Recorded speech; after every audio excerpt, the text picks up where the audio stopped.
Russia withdrew 2 airborne brigade from Donbass after losing 80% of its troops.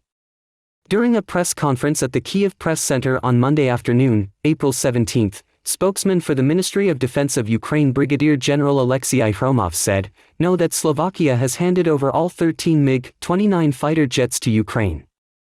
Last March, Slovakia joined Poland in committing to provide aircraft to support Ukraine as it fended off Russian aggression and has delivered the first 4 aircraft last month. Regarding the military situation, Brigadier General Alexei Hromov said, "According to intelligence data, the enemy withdrew 2 damaged airborne units from the Marinka area to recover, namely the 56th Airborne Brigade and the 108th Airborne Brigade of the 7th Airborne Guards Division." It is also known about the redeployment of 2 convoys to the Berdyansk and Melitopol regions. "We are monitoring the situation, and I think in the near future we will hear completely different news about these convoys." Many speculated that the completely different news about these convoys could have been Ukrainian airstrikes on the way to their retreat. It should also be recalled that since December, when it was reported that Wagner troops were likely to capture the city of Bakhmut, Russian Defense Minister Sergei Shoigu hurriedly launched Russia's most skilled airborne brigade into 2 battles, Volodar and Avdiivka schools, to try to win a victory as a counterweight to Wagner's army. Aiming unsuccessfully, Shoigu again managed to drive Wagner's troops out of Bakhmut city and sent airborne forces there. The 108th Airborne Brigade, once awarded the title of Kuban Cossack, was pushed into the city of Bakhmut in that context. This is the airborne brigade with a long history and participated in the suppression of the Hungarian uprising in 1956, the 2 wars in Chechnya and the war in Dagestan. The task of this airborne brigade is to control 3 highways: the E40 Sloviansk-Bakhmut highway to the northwest of the city, the T0513 Bakhmut-Siversk highway to the north of the city, and the T0504 motorway to the west to Kostiantynivka. All of this brigade's achievement until the end of January was the capture of the village of Klishchivka, an important village south of Bakhmut. However, Klishchivka is reported to have changed hands at least twice in recent weeks. Klishchivka is also an important and fortified Ukrainian defense that covers the southern suburbs of Bakhmut. On January 26, Klishchivka changed hands again, as the Russian 108th Airborne Brigade fled after a fierce attack by the 46th Ukrainian Airborne Brigade, supplemented with artillery and armor.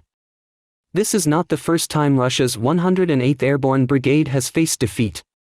Brigade Colonel Vitaly Vladimirovich Sukhiev was shot dead on September 30 during the battle for Kharkiv. 3 days later, Lieutenant Colonel Alexander Sergeyevich Lopin, who had just been replaced, died in battle along with about 200 soldiers.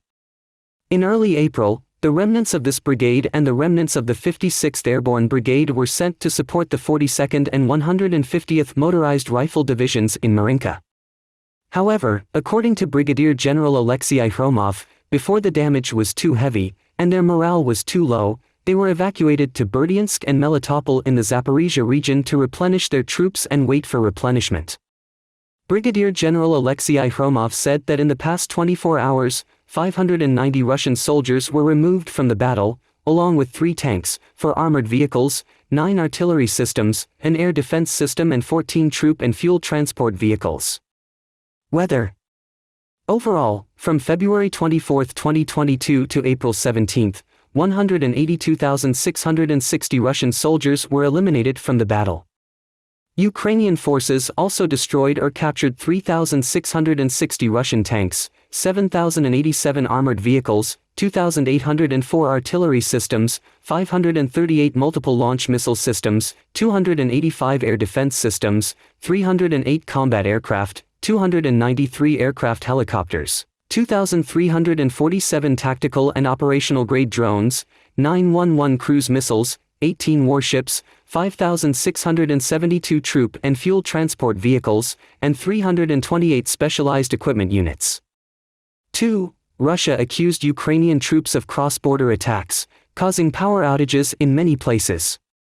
On Monday afternoon, April 17, the governor of the Belgorod region, Vyacheslav Gladkov, said the Russian town of Krasno in Belgorod, near the border with Ukraine, had been hit by cross-border shelling by Ukrainian forces.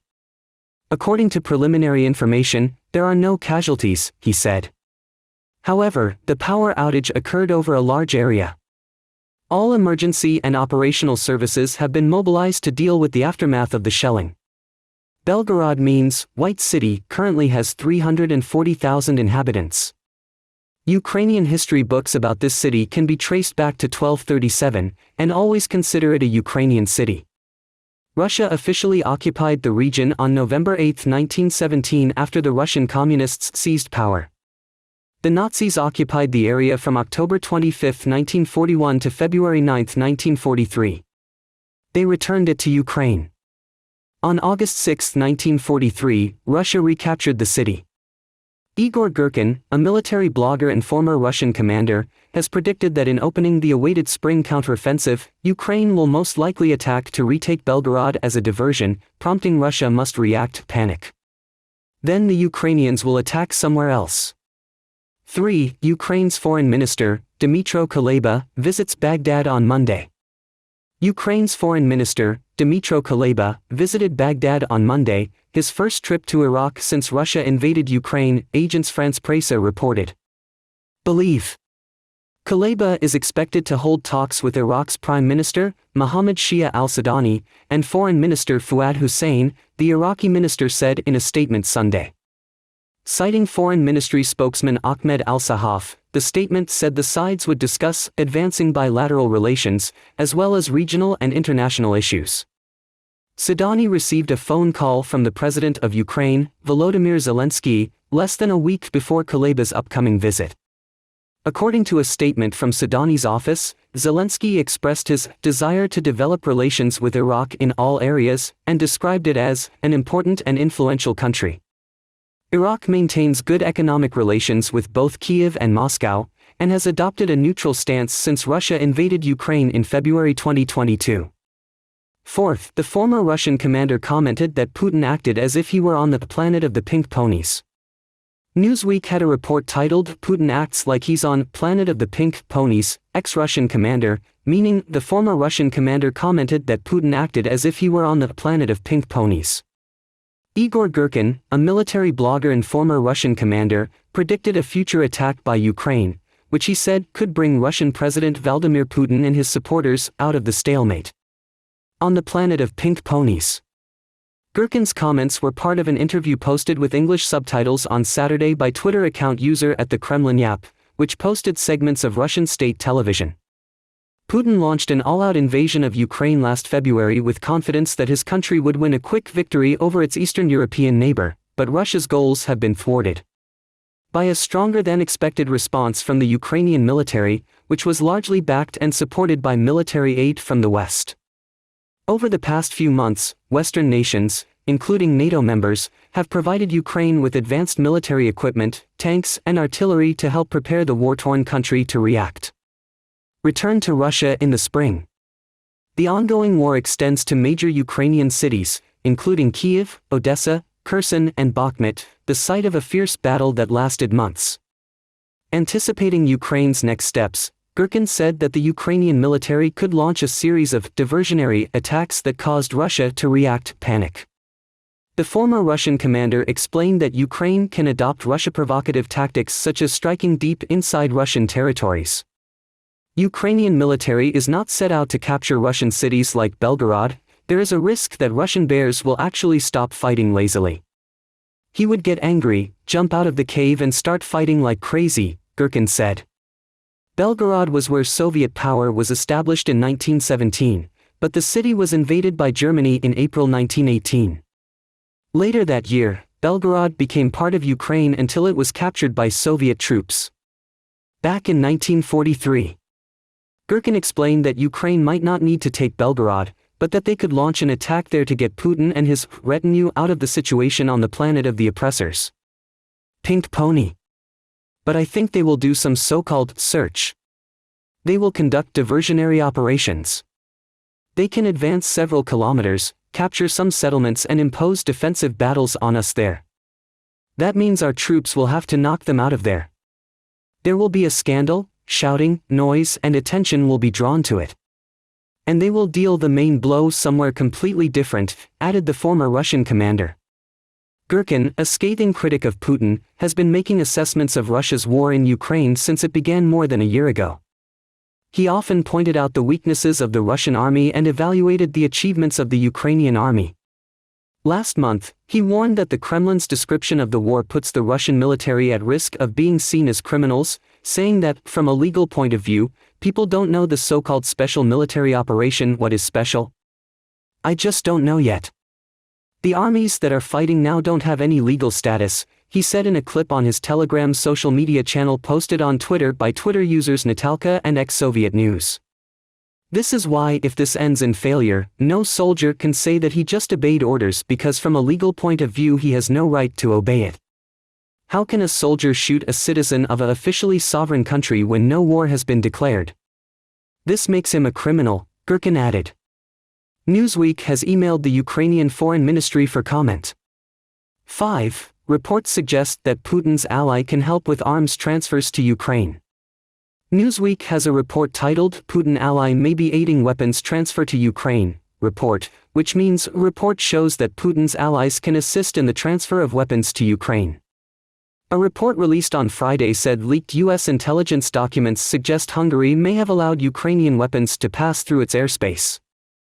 Hungary's leader, Prime Minister Viktor Orbán, has long been a staunch ally of Russian President Vladimir Putin, despite his country's neutrality in the war in Ukraine. The report of Hungary allegedly allowing the shipment of weapons through its territory comes after the arrest of a suspect in connection with the leak of documents. Hungary may have allowed Ukrainian weapons to pass through its territory, according to a Friday report on recently leaked U.S. intelligence documents. If the report is true, it would mark the first time that Hungarian Prime Minister Viktor Orbán, a staunch ally of Russian President Vladimir Putin, has authorized the shipment of weapons through his country's territory in support of Ukrainian troops in the war against Russia. Despite Hungary's neutrality during the war in Ukraine, Orbán continued to express sympathy for Moscow throughout Putin's military campaign against Ukraine. The Hungarian leader is still considered by many to be the European Union's most pro-Cambodian leader, in part due to his efforts to stave off EU sanctions on Russia. As a punishment for war, while also attempting to undermine NATO's military support for Kyiv. However, Politico Europe reports that leaked classified documents contain information that suggests Hungary, which shares a border with Ukraine, could secretly allow allies to use its airspace to deliver weapons to the battlefield, despite pledges to prohibit such transfers. Newsweek was unable to independently verify the information contained in the leaked documents, and government officials from multiple countries said some of the leaked documents may have been altered. Politico Europe's reporting regarding Hungary follows the arrest on Thursday of Jack Teixeira, a 21-year-old member of the Massachusetts National Guard intelligence force who has been identified by U.S. officials identified as a suspect in the document leak. The classified documents detail NATO's military support for Kyiv and include assessments of Ukraine's forces and the country's need to launch a counterattack against Putin's forces. The investigation that led to Teixeira's arrest comes after documents were shared on multiple social media sites ahead of the Easter weekend. A new report involving Hungary says a leaked document contains information about plans for Ukrainians to fly helicopters donated from Croatia over Hungary's airspace. Politico Europe added that if Hungary allowed weapons to pass through its airspace, previous media reports were wrong to suggest that Croatian helicopters would be sent to Ukraine by land or by the road does not cross the sky of Poland. This alleged information is not the only reference to Orbán in the leaked documents. Earlier this week, the Wall Street Journal reported that an assessment by the Central Intelligence Agency, or CIA, contained in leaked files found Orbán allegedly called the United States one of three opponents. Leader of his right-wing Fidesz party during a meeting on political strategy in February. Newsweek has reached out to Orbán's office by email for comment. 6. Putin's cancer rumors swirl again after Pentagon intelligence document leak. Newsweek had a report titled "Putin Cancer Rumors Swirl Again After Pentagon Intelligence Documents Leak," which means Putin's cancer rumors swirl again after the leak of Pentagon intelligence documents.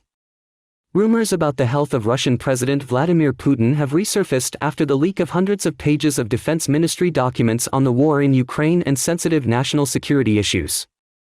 One of the leaked Pentagon files, found online on a social messaging platform called Discord, includes the claim that on February 17, Ukraine became aware of a conspiracy was supposed to take place in Russia to end the war in Ukraine on March 5. The document says this could be an attempt to sabotage the Russian president as he is scheduled to start a wave. Valence. Sensitive government documents were found online in March in a small Discord chat room of about 24 teenagers called Thug Shaker Central. The leader of the chat is likely to be Jack Teixeira, a 21-year-old member of the Massachusetts National Guard who was arrested without response on Thursday in connection with the leak. The Pentagon has described the leak as an intentional criminal act. It is unclear how long the classified files were circulating online before being discovered. According to leaked documents, Russia's chief of the General Staff Valery Gerasimov and Secretary of the Russian National Security Council Nikolai Patrushev planned to sabotage Putin when he was unable to influence the war effort due to chemotherapy treatment. The classified filing states that the information came from an unidentified Russian source, with access to Kremlin officials. Russia has planned to shift resources from Taganrog, Russia, to Mariupol, Ukraine and focus its attention on the southern front. According to the redacted source, Gerasimov opposed the attack. He informed Putin that the capabilities of the Ukrainian forces were superior to those of Russia and warned that Russia would suffer heavy casualties if it launched the attack. Documents dated February 22 indicate that Gerasimov is said to have planned to continue efforts to sabotage the attack, noting that he promised to throw into the trash the so-called special military operation. Especially on March 5, when Putin was reportedly scheduled to start a course of chemotherapy and would therefore not be able to influence the war effort. If these intelligences are true, Private Jack Teixeira changed the course of history, prolonging the war and causing many people to die unjustly. Popular descriptions so far still refer to Jack Teixeira as a celebrity who likes to be popular among his friends when he publishes classified documents on social networks. However, investigations by the U.S. Department of Defense increasingly show that Jack Teixeira acts as a professional spy.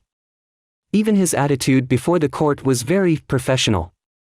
He appeared calm without fear, the calmness of someone who had been in court hundreds of times, but not for the first time. Newsweek has reached out to the Russian Foreign Ministry by email for comment. Rumors about Putin's health and cancer have spread regularly since his all-out invasion of Ukraine began on February 24, 2022. Several public appearances by Putin, in which he appeared shivering and unwell, which has sparked speculation as to whether he had a serious illness. Speaking to Newsweek in June 2022, 3 U.S. intelligence leaders said they had read classified U.S. reports that Putin had undergone treatment for terminal cancer in April 2022.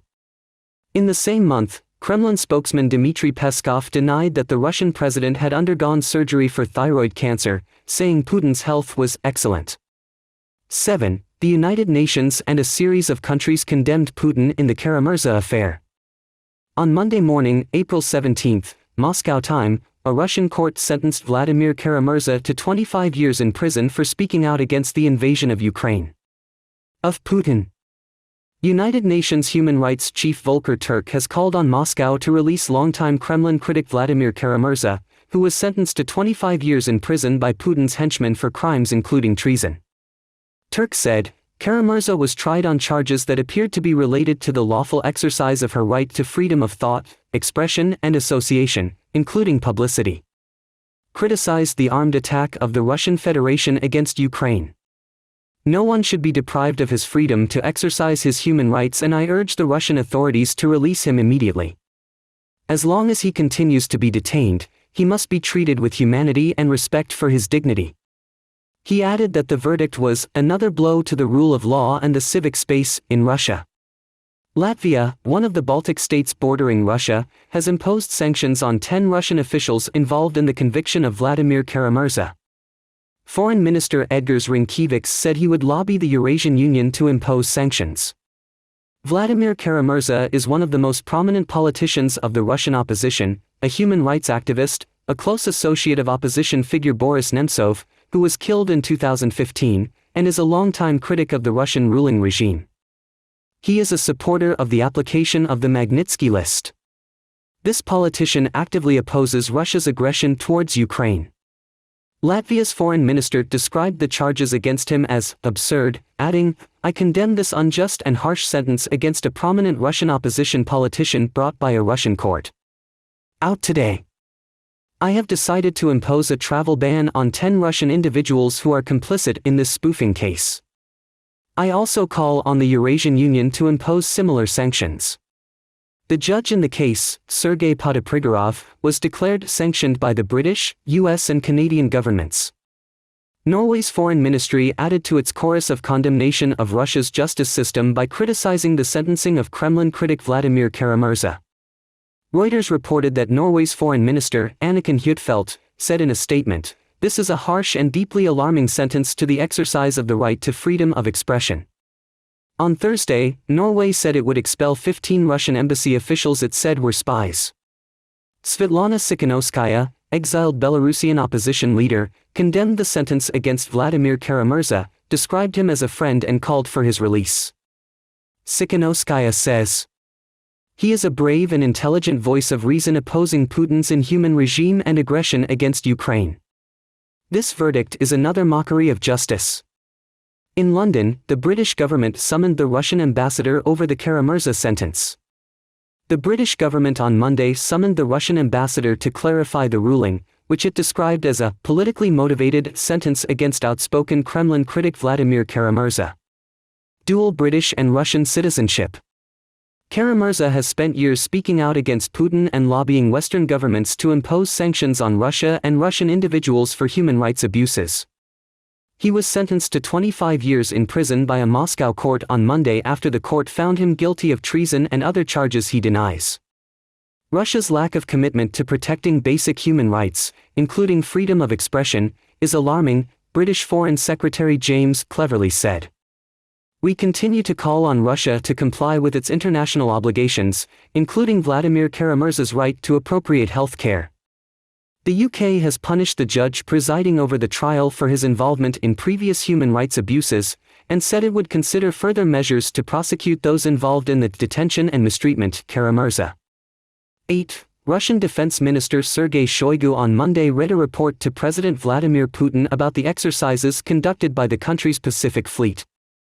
Reuters reports that in footage broadcast on state television, Putin responded by saying that quick tests had shown the Pacific Fleet to be at a high level of readiness and that Russia's priority was Ukraine. Russia's state news agency TASS also cited the meeting. The agency reported that Putin expressed his gratitude to the organizers of the exercises. According to Shoigu, more than 25,000 troops, 167 ships, 12 submarines, 89 planes and helicopters are taking part. Shoigu noted that the forces of the Pacific Fleet will conduct search and destroy exercises for hypothetical enemy submarines and groups of ships, as well as conduct actual artillery fire on targets. Targets in the air and at sea. Upon completion of the inspection, fleet forces will return to their permanent deployment points. According to Shoigu, the Pacific Fleet will begin its final phase on April 18 and end on April 22. Japan's Chief Cabinet Secretary Hirokazu Matsuno said on Monday that Tokyo had lodged a protest with Russia over its military exercises around disputed islands near Japan's Hokkaido.